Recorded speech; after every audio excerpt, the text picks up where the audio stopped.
Hi guys, Paul here, and today I'm going to review a couple short story collections done by YouTubers, booktubers in fact. That'll be Sand and Steel by T.H. Brandt, otherwise known as Tim from Secret Fire Books, and Dark Matter by John Chapman, otherwise known as Jim or Uncle Jimmy from News from the Gelding. And for some reason, I keep wanting to call it News from the Elder. I keep, for some reason, being reminded of the old and terrible Kiss album, Music from the Elder, but Jimmy deserves better than that, so I apologize. And because I don't want to sound too biased, I will be including some of my less positive thoughts. I hope they don't mind. Sorry, guys. So first off, I want to say I don't really like short story collections or short stories compared to full-length novels and other books. I just don't appeal to me. They don't satisfy that itch the same way. And it's especially hard with fantasy. Fantasy I find to be the worst examples of short stories, the hardest to do versus say horror or crime.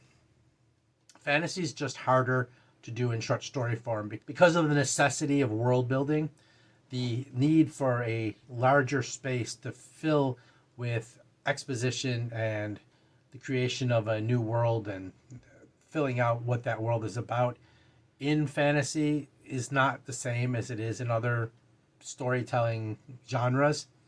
So it is very hard to do well. And I enjoy that a great deal less than I do other genres in short stories, which, like I said, I don't already love. So as I review these, take that as you will. So we're going to start with Sand and Steel by T.H. Brandt, which is a collection of 5 short stories in different subgenres of fantasy. And like I said, it's hard to do short story fantasy well. You can see by how large, how bloated fantasy series become as a whole, that there seems to be a need to just put everything and the kitchen sink into a fantasy book to get a story told. So when you write short stories in the fantasy genre, it seems to be lacking due to the fact that you're used to all this bloat. You're used to all this world building that just takes forever. You're used to several pages of descriptions on every single aspect of the world in order to fill that out and make 10-book series that are 1,000 pages each. So when I went into Tim's book, I went in with the same expectations I'd have for any short stories. But I want to tell you, Tim has a skill that surprised me. He writes from this pinpoint in time and expands out the world, only giving you the details you need for that story. This is a skill that I wish some of the big time writers in fantasy could grasp, versus giving you this 1,000 pages of exposition about their world before they get to a story. He manages in a few pages to take this pinprick and create an interest in you as the story expands. And by the time you're done, you have everything you need and you've been told a story and you feel satisfied. I cannot tell you how long I've looked for books that can do this in the short story fantasy realm. It's a rare thing. Most short stories really do in the fantasy world feel very incomplete because they're trying too hard to put too much in. Where Tim didn't have that problem. He knew what his strength was, wrote from a moment, and expounded on that moment, and told a short story in that moment of time. It was brilliant. I loved it. It was just fantastic. Now, I didn't love every story in there for personal, my personal taste, but I didn't dislike anything. And there was one short story in there that literally caught my attention to the point where I, not figuratively, but literally moved to the edge of my seat to read it because he wrote about a subject matter that interested me. And I'm not going to tell you what it was. You have to go read it and find out for yourself. Go buy his book and read it and you'll find out. It was a fairly short book, but usually when I read short stories, I read one short story, set it down, come back the next day because I finished that story. And I never go through and read short stories, in succession. I did finish both these short story collections in 2 sittings, which speaks well for both of them, to be honest. And I enjoyed my time with that. So I'd say with Tim's book that if you're into sword and sorcery, into fantasy, and want something that you can read and feel fulfilled by a short story, this will work for you. And I don't want you guys to think that I'm just going to gush about another booktuber. So if I had to throw in a negative, I'd say Tim's writing at times in moments shows a little bit of immaturity, a little bit of being young and new to writing, but it's not prevalent through all the stories. It just shows up in moments here and there. And I actually saw kind of a growth from story to story here. I don't know if he wrote them in order, but sometimes it felt that way.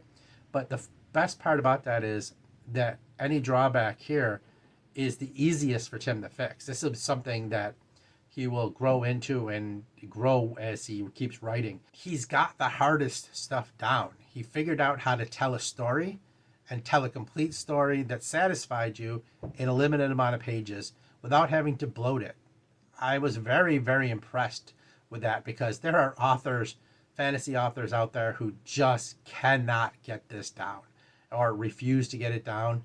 But he did, and I really enjoyed the book, and I would definitely go back and read more of his stuff. All right, let's talk about John Chapman's Dark Matter. Right from the moment I started this book, it is 6 short stories in a collection. And right from the moment I started this book, I was instantly struck by the fact that his writing is extraordinary. His prose is fantastic. I did not see him as an independent or new author in any way, shape, or form. I was blown away by how well he writes. If I didn't know who he was, I would have assumed this was a professional science fiction writer who was writing under a pseudonym. I got almost the impression of Chris Beckett trying to write Philip K. Dick. Yeah, it's that good. He's that impressive. It's 6 short stories, all in different science fiction subgenres. And I actually enjoyed every single one of them. They were so well told. They were so complete and felt so imaginative that I was completely and utterly just taken by his writing. Again, I finished this as well in 2 sittings. And the fact that I did this for both books for me is just amazing. I don't think I've ever done that with a short story book, and I did it twice in a row for these booktubers. So that speaks volumes for how I felt about both these volumes, both these short story collections. But Jimmy's book really did blow me away. There was something so experienced about how he told these stories that I promise you, if you went and checked these out, you would not feel like you were reading an independent author who didn't have a traditional publisher behind him. It was honestly that strong. And I don't want to give anything away on these because the endings on some of these were just absolutely fantastic. So it's 6 short stories, and some I did like more than others, of course. That's how it works. And if I have to put in negatives, and I'm going to because, like I said, I just don't want to feel like I'm gushing over other booktubers. I want to feel like I'm being honest and fair to you as viewers. I want you to be able to trust what I'm saying and not think I'm just going to gush over booktubers because they're fellow booktubers. If I have to pull out negatives, there's a story in there that just absolutely drew me in, was absolutely fantastic. And at one point in there, there's a scene that I think completely took me out of the story. It was unnecessary. And I think if John was to pull that out or alter that one section of that short story, it would make that story flow a lot more seamlessly. Because that one scene kind of took me out of a story I was completely entranced with. And I had to acclimate back into the story after the scene. And I think he's doing himself a disservice by throwing that in. It's completely out of tone with the rest of the story and felt a little bit unnecessary. But the story is so good. That's why the scene kind of stands out, because it's if it wasn't there, I would have never broke my focus on that. I was absolutely intrigued and completely enthralled with what was happening and wanting to know more. This story was The Apartment, and if you read it, you probably know the scene I'm talking about. And the only other thing is I might have made a different choice because of my personal issues with another story where he focused a lot on the characters smoking and stuff, and it seemed to dominate a lot of the story, and again pulled focus away. As a non-smoker, and somebody who every time it was brought up, all I could think about was the cancer treatment in their future.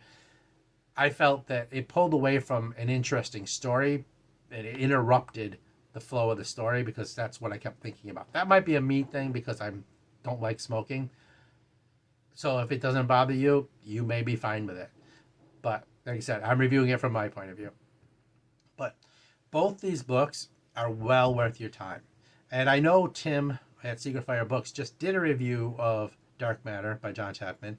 And I purposely went out of my way to avoid watching it because I didn't want to have my opinion colored by his review. So hopefully I didn't contradict anything he said, and we're not at odds somewhere along the line. But also both these authors have fantastic YouTube channels, and they're great booktubers, and I suggest that if you're not, that you go check out their channels. Tim is very into sword and sorcery and fantasy type stuff, old school stuff, so you won't see him read a lot of the newer stuff, and he does a really good job talking about that. And Jimmy is probably the most unique booktuber on the platform. He is a lot of fun. He's incredibly weird in the best possible way. There is nobody else like him. You definitely should go check out his channel if you haven't already. That's News from the Gelding. I'm not going to call it Music from the Elder again. I swear I'm going to get past that. I don't know why I keep doing that in my head. But anyway, so I also wanted a chance to review another booktuber's book, The Sunken Door by the outlaw Levi Wallace. I didn't get to it this month due to all the issues I had, and my reading was way behind. Hopefully I can get to that next month. I'm doing these on ebook. If I had physical copies, Levi, if I had a physical copy, I can probably get to it sooner. But hopefully I can get to review that one as well next month. It's not a short story collection, so it's a little longer book. So I wasn't able to get to it this month. Hopefully August will see me get back on the reading pace as everything is getting better and everything's straightening out. And well, after Pulp Fest, I can focus on my reading.